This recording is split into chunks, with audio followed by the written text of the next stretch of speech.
Walt Disney World is magical, but the lines, diabolical. We just got back from our epic family trip.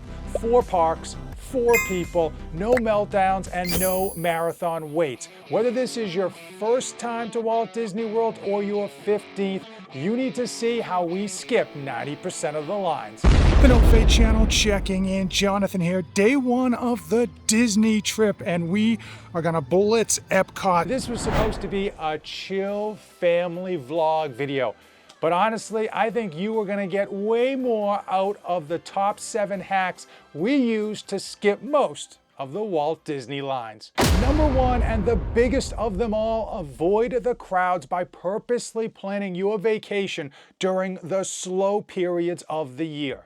Now, Walt Disney World does their darndest advertising in America and overseas to make sure that there aren't very many or any down periods. They want those parks packed as much as possible. But historically, there are 3 times of the year where the parks are more quiet than the rest. And quite frankly, if you plan your vacation during the busy time of the year, you're really shooting yourself in the foot before you even get through the gates. One of the best times to go is mid-January through early February. You miss the holiday rush, you miss the New Year's rush, all the kids are back in school, and you're able to enjoy the parks and have a cooler temperature, which might be something you'll enjoy if you've ever been to Florida in August. Now, one period that my wife and I have taken advantage of twice is September through October. So right after Labor Day, the crowds die down, all the kids have to go back to school, and the parks are wide open. The only caveat to that time is that it is in peak hurricane season for Florida. And I know a number of people who had their vacations planned during the first few weeks of September that either got them canceled or ultimately postponed an additional week. And the last sweet spot that I'm going to mention is late April through early May. It is a very small window of like 3 weeks or less, but it's ideal because you miss all of the spring break chaos and you're just ahead of all of the summertime rush where most of the families are coming down during their summer vacation. Quick break from the parks, made our way back to the hotel to hopefully take a dip in the pool and cool off. We are here in May, and it is a high today of 93. It's about 92 right now, so it was getting a bit roasty actually out at the park, but we actually had a good morning. It was nice and cool, so we got most of the stuff done before the heat took off. Now, it's a Sunday, so typically those are busier days than weekdays, but we went to Epcot, and I'll be honest with you, the lines weren't as bad as we've seen in the past. I think we hit like a pretty decent week here towards the end of May. Number 2, if possible, avoid the weekends during your vacation. Weekdays are always less busy than weekends. And ultimately, if you can plan to kind of fly in or get there like on a Sunday and then leave on a Saturday, you got that sweet spot of a Monday to Friday window where you're able to enjoy the parks and the lines are just slightly reduced. Oh yeah, that was the one.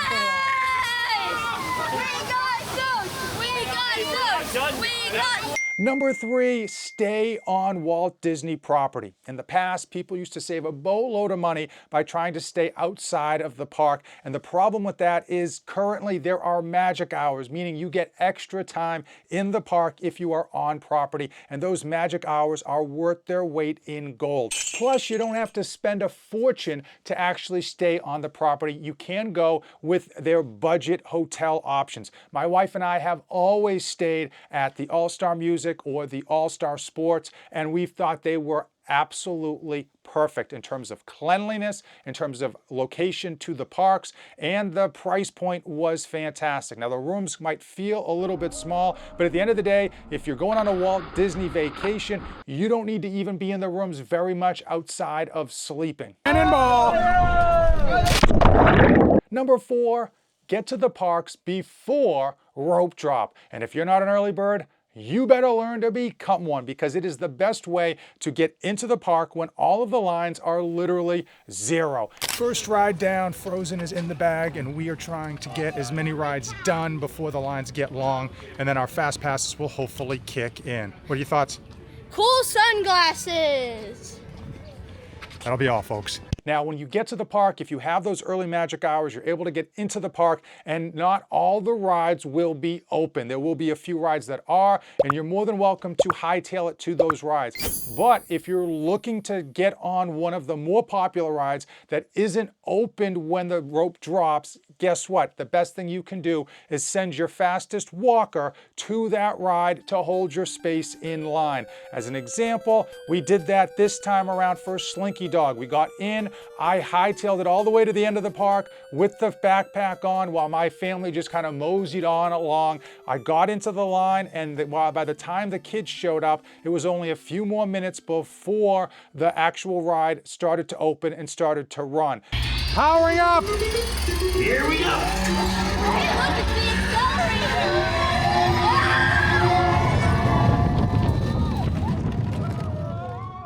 Slinky Dog time, Tyler. What'd you think?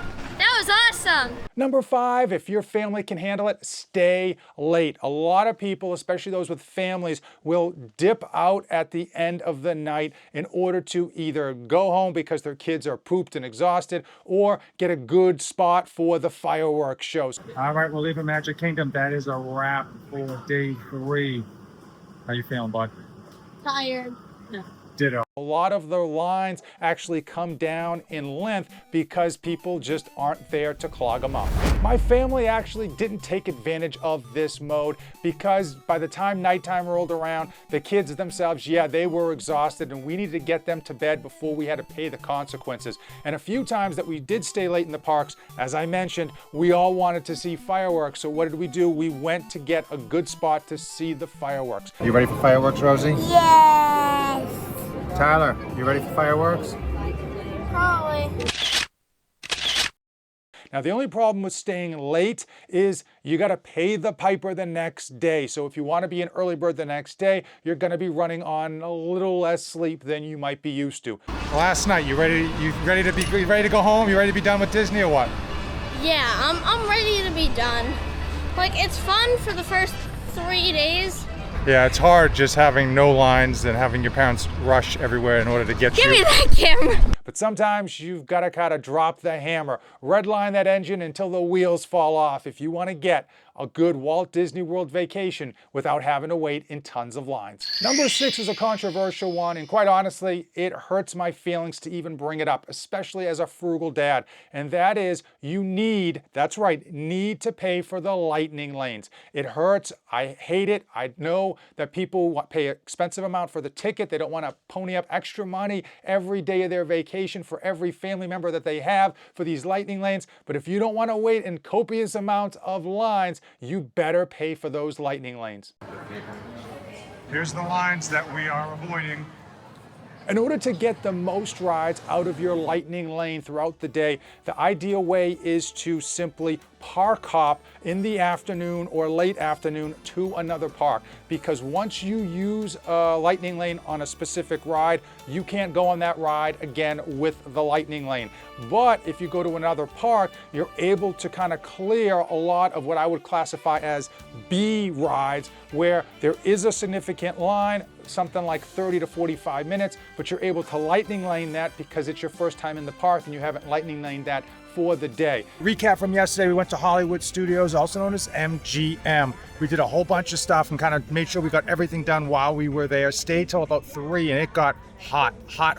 Went back, cooled off, and ended up going to Magic Kingdom after dinner in order to kind of utilize the Fast Pass lightning lanes, because once you use a lightning lane on a ride, you can't reuse it. But since we hadn't been to Magic Kingdom for the day, we were able to pick up a whole bunch of, medium rides, not necessarily like top tier. And it worked out, got a whole bunch in before the end of the night. And here we are, Animal Kingdom, early magic hours. It's a convoluted system, but if you are going to park hop or you have the park hopper option, definitely that's how you're going to get the most rides out of your lightning lane. On a few days on this vacation, we literally went to one park in order to do 2 rides and then booked it to another park in order to do some more rides. And then we actually booked it to a third park in order to, again, capitalize on those lightning lane passes.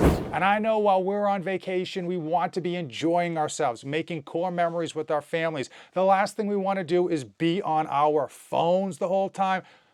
But lightning lanes do open up throughout the day. There's certain increments where they'll release more lightning lanes, more stuff will open up. So you do need to check your app constantly, or at least fairly often, to see if there are better lightning lanes or earlier lightning lanes. Keep in mind, once you utilize your first initial lightning lanes, you're able to choose more.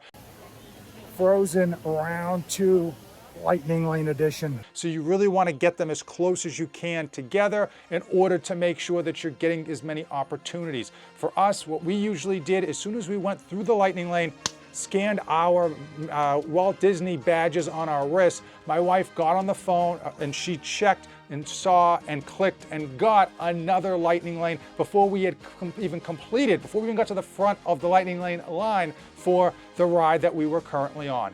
All right, we're here at Spaceship Earth. That is the next one up. As you can see, there's a long line, so we are trying to just rock the fast passes. Honestly, these parks aren't any fun unless you get the fast passes. You end up waiting a ton of time in line, and it just tends to be a bit boring as well. Now, number 7 is one that hurts me most of all, and that's why I saved it for the end. Now, when it comes to lightning lanes, as Walt Disney World is known for, they've got to make as much money as possible. So, of course, a lot of the newer rides that you're excited to go on, those aren't covered by the generic lightning lane. Those have to be purchased per ride. And I'm telling you, that cost varies depending on popularity, and it just hurts to drop. As a family of 4, you're dropping like $80, sometimes $100 to just get on one ride.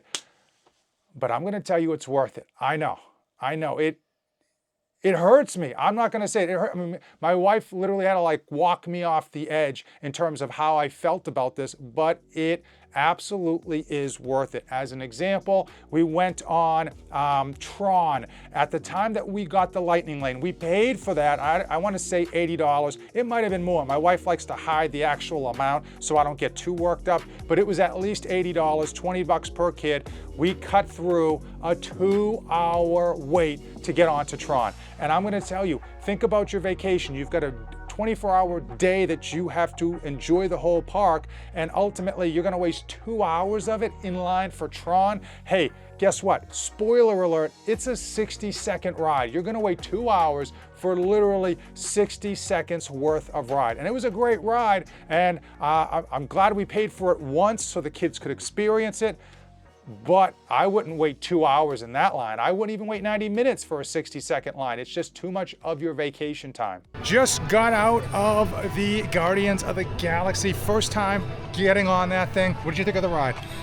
Well, at first I was super scared. Now, can we go again? No, we cannot. I think we paid, I don't know, $20 a person, if not more, to get on that thing for the fast pass, which still wasn't that fast, but overall, man, having a ball on to Ratatouille, which is all the way across the park. Now, I don't know about your family, and I don't know about your children, but I'm gonna tell you, my kids, they're hellions. After 10 or 15 minutes in line, at most, they're done. They are ready to get out of the line. They don't care what the line's for. So the idea of putting them through a 90-minute line in the sun, in Florida, with all these other people around, and you're just kind of inching forward, it's not a vacation. It's the opposite of vacation. Another small benefit of actually ponying up the extortion money for these lightning lane passes for the individual rides is that you can actually just cut them out of your list. Meaning, when rope drop occurs, instead of beelining it to Seven Dwarfs Mine Train or beelining it to Tron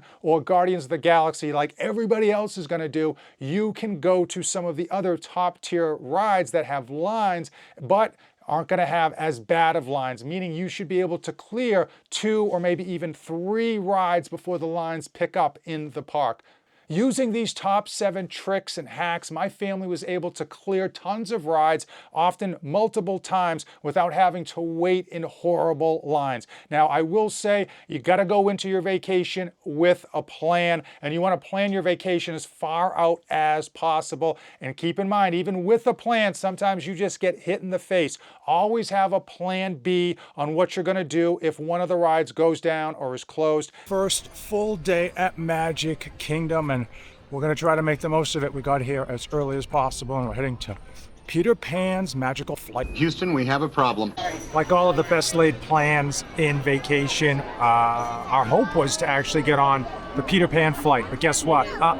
It's actually closed at the moment due to service issues, and the park hasn't even opened yet. So we booked it over to Buzz Lightyear and waiting for that to open, and we'll see how it goes. It's open! It's open? Yes. Are we gonna be moving soon? Yes, right now. 2 things that aren't shut down, these videos. As usual, thanks for watching. Hit the affiliate links in the description. They do help the channel out, and I do appreciate it immensely. And as usual, don't save anything for the trip back.